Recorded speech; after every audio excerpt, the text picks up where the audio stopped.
A paz e a graça do nosso Senhor Jesus esteja com todos. Hoje é o nosso 49º dia da nossa leitura anual da Bíblia. E eu gostaria de fazer um comentário rápido aqui a respeito de Números, capítulo 27 ao capítulo 29.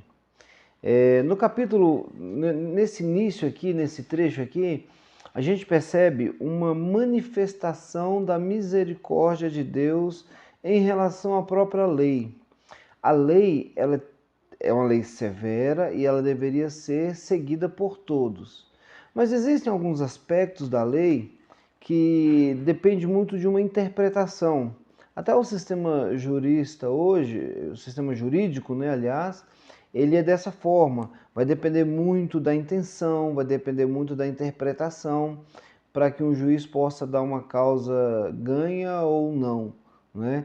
Então, por exemplo, no caso aqui a gente começa vendo as filhas de um homem chamado Zelofeade. Zelofeade era da tribo de Manassés. E a lei era muito clara em relação à herança. Porque a causa aqui, a questão aqui era o seguinte, que esse homem chamado Zelofeade havia morrido e ele não tinha filhos, só tinha filhas. E as mulheres não poderiam, de forma alguma, herdar nenhuma herança, estava na lei seca e na lei clara. Aí acontece que na lei funcionava o seguinte, os herdeiros, eles eram nessa sequência. Primeiro eram os filhos, homens. Se não houvesse filhos, seriam para os irmãos do morto. Se não tivesse irmãos, seria para os tios do morto. Se não tivesse tios, aí a Bíblia fala que é para um parente chegado, menos as mulheres, sempre do sexo masculino. E aí acontece que elas chegam para Moisés e falam: Moisés, o nosso pai, eram 5 irmãs, o nosso pai morreu, não tem filhos e a gente não quer que o nome deles seja esquecido. E aí Moisés leva a causa para o Senhor e Deus usa de misericórdia e fala: olha, não, nesse caso aí elas têm direito. E aí, a partir daquele momento, as mulheres passaram a fazer parte da sucessão de herança. Então, era primeiro os homens, agora vai ser os filhos, né? Filhos homens, e agora vai ser as filhas mulheres, antes dos tios e antes de outro parente.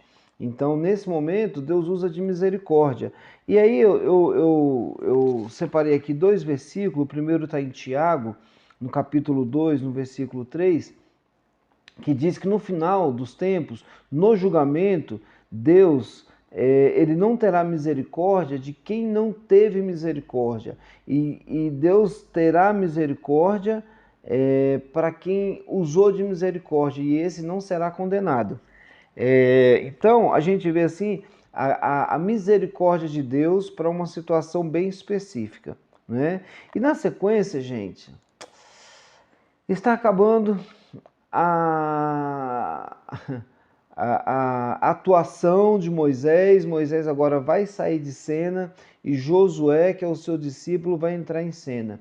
Eles estão próximos de entrar na terra prometida, da mesma forma que Deus fez com Arão, Deus vai fazer agora com Moisés. Deus fala assim: Moisés, sobe para este monte, que eu vou te mostrar a cidade de Canaã, que é a cidade prometida, é a terra prometida, mas você não vai entrar nessa cidade. Eu quero te lembrar que é por causa de Meribá, das águas de Meribá, que você não permitiu que eu fizesse o meu milagre. Foi como se Moisés e Arão, naquela situação, que quisessem fazer os milagres de Deus.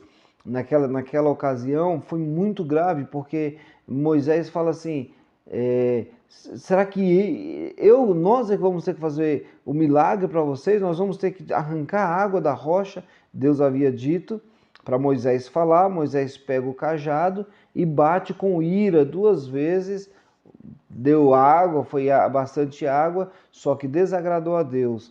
Então, Deus fala para Moisés agora: por causa disso, você não vai entrar na terra prometida, se prepare para morrer. Aí Moisés vai.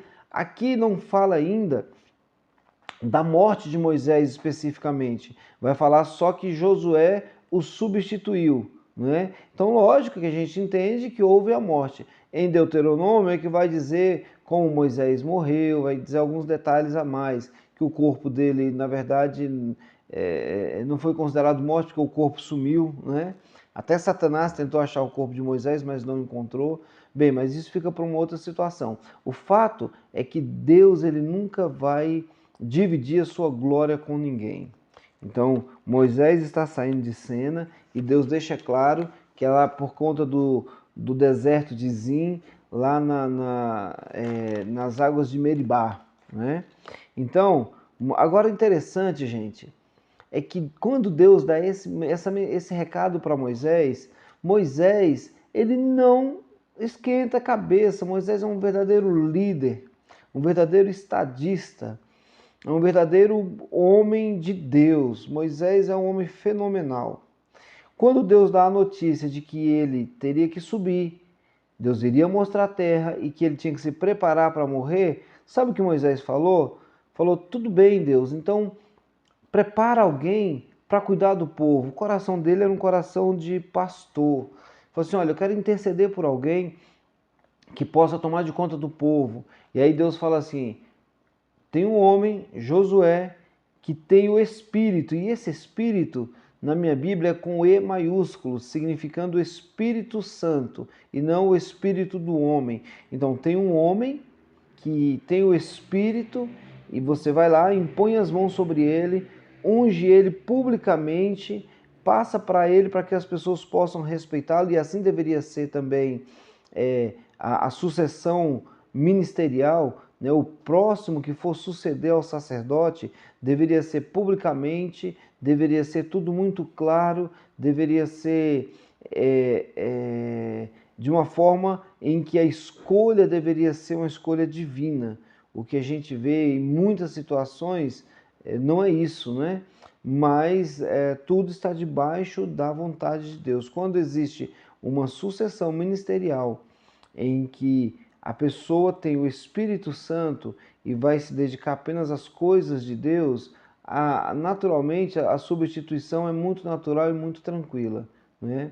E aí Deus vai então, escolhe ele e fala, aí você vai se apresentar ao sacerdote, que agora não é mais Arão, é o filho de Arão, Eleazar, e você vai falar para Josué que toda vez que ele quiser uma orientação espiritual, tem que procurar o sumo sacerdote, ok? Então, há duas autoridades, a autoridade civil, que é Josué, e a autoridade eclesiástica, que é